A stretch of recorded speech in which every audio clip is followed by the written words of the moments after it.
Overcoming fear is one of the greatest moves a person can make. First of all, we have to ask ourselves what causes fear. Fear is caused by ignorance, not knowing. And if we're going to go and do anything new, if we're going to break out of a paradigm, if we're going to change habit patterns, we're wandering into an area we've never been. And fear stops most people. A person's putting themselves into a small cell, but it's in their own mind. The doors aren't locked.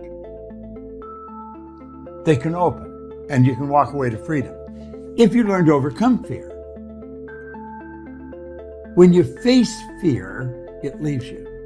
Face the thing you fear, and it'll leave you. That's really the secret of it. In fact, if you hold yourself back because of fear, your life actually comes to a stop, because nothing gets better than it is. You've got to be courageous. Now, courageous people aren't without fear. Courageous people are the ones that face their fear. I think Eddie Rickenbacker pointed that out, the great pilot.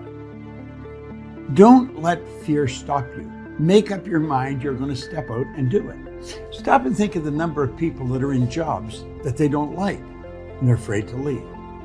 Or people in relationships that are destructive and they're afraid to leave. This is a terrible way to live, and it's not necessary.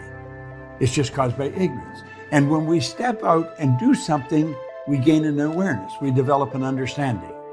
And like that, the fear is gone.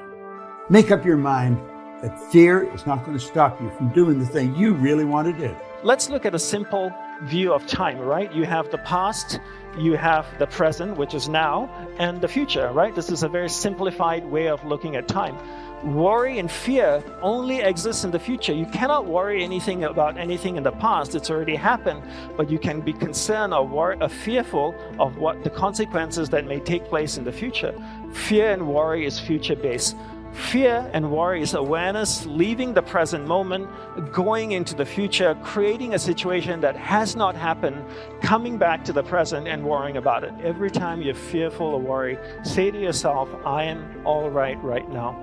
But to understand and overcome fear and worry, you have to understand awareness in the mind. Fear and worry is based on the fact that awareness is leaving the present moment, going into the future in your head, creating a situation that has not happened, coming back to the present and worrying about that or fearing that. So every time awareness goes into the future in an uncontrolled way and creates a situation in your mind, right, that is not wholesome, bring it back to the present and say, I'm not going to let it do it. And that's why you want to develop concentration and willpower, right? So you can keep awareness on what you're doing.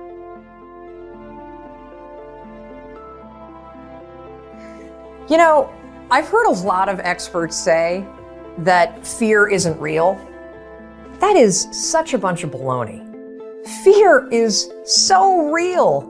In fact, there are probably things that you're afraid of doing right now in your life, in your relationships, at work. And the fact that you're afraid, that's robbing you of all of the experiences that you want to have in your life. Fear is a physical state in your body that is exactly the same as excitement. Let me say that again. Fear and excitement are the exact same physical state. Your heart races. You might sweat a little bit. You might feel tightening in your chest. You might feel a pit in your stomach. You have a surge of cortisol. It's basically the way that your body goes into a hyper-aware state because it's readying for action. Now, what's the difference between fear and excitement? Really simple. The only difference between fear and excitement is what your brain is doing as your body is all agitated. They've proven in research that when you try to ignore your fears, it actually makes them worse. And they've also proven in research that positive thinking alone also can make your fears worse. So, what do you do?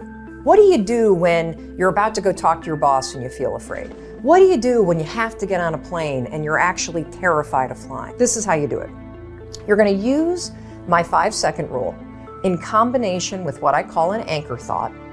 And that is going to reframe what your mind is doing so that your mind goes from feeling agitation and making you afraid to reframing it from agitation to excitement.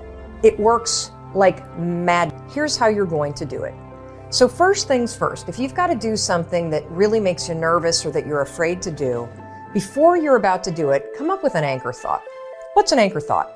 Well, an anchor thought is something that's going to anchor you so that you don't escalate any situation into a full-blown panic attack or into a situation where you screw things up. It's a way for you to anchor yourself so you maintain control over what you're thinking and how you behave. So here's an example with flying. It's important when you're creating an anchor thought to pick something that is in the proper context of what you're afraid to do. So for flying, pick an anchor thought that has to do with the trip that you're taking. So if I'm boarding a plane to fly back home to Michigan, an anchor thought might be a picture in my mind of my mom and I walking on the shores of Lake Michigan where I grew up. That's a thought that makes me happy, it makes me excited, and it's also related to the trip that I'm taking. If you have a conversation that you need to have with your boss, pick an anchor thought about how you feel after having that conversation. Maybe it's you picking up the phone and calling somebody that you love and saying, "Oh my gosh, it went so well." Or, you walking out of the meeting and feeling like, "Yeah, I survived that conversation. I feel pretty good about myself." So now that you have your anchor thought, you're ready to beat the fear. How you're going to do it is, now something remarkable is going to happen in your brain. Because you've interrupted the fear, and because you've used the 5-second rule to assert control and awaken your prefrontal cortex, and because you have an image that contextually makes sense to your brain because you're flying to Michigan, you know what your brain does? Your brain goes, Mel's excited to go to Michigan. Because my body is in a state, remember the first fact? Fear and excitement, exact same thing. What's the difference between fear and excitement? What your brain is saying. Using the 5-second rule in an anchor thought, you can actually switch the gears in your mind and reframe the thoughts of fear into thoughts of excitement. And because you have a vision that makes sense based on what you're doing, your brain buys it. You just tricked your brain. Most of the fears that we actually have are just negative contemplative thoughts that we're rerunning too often, and we're associating so much pain to that. Now it becomes convenient. Oh, it's fear. As if some fear is some big, unknowable, scary, awful thing. Well, mostly it's not. Most fear is just bad management of our own mental faculties.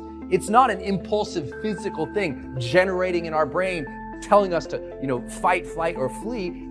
And the reality is, most fear, once you understand what it actually is, and it usually is a contemplative process, and once they understand what it is, then it's like, oh, we can overcome it. Because what is it then? I mean, what is fear? What are we so scared of? What's going to hurt us? What is this thing that we fear is going to bring so much pain in our lives? Ever thought about it? What is it?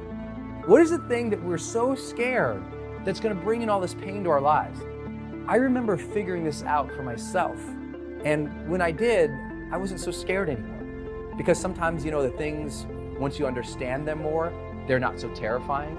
Once something becomes knowable, you can develop competency around it. Once you can develop competency around it, then you can develop confidence around it. There's this old thing in psychology we call the competence-confidence loop. The more you understand something, the more confidence you have in that area. Same thing with anything that does happen to impulsively generate some fear in yourself.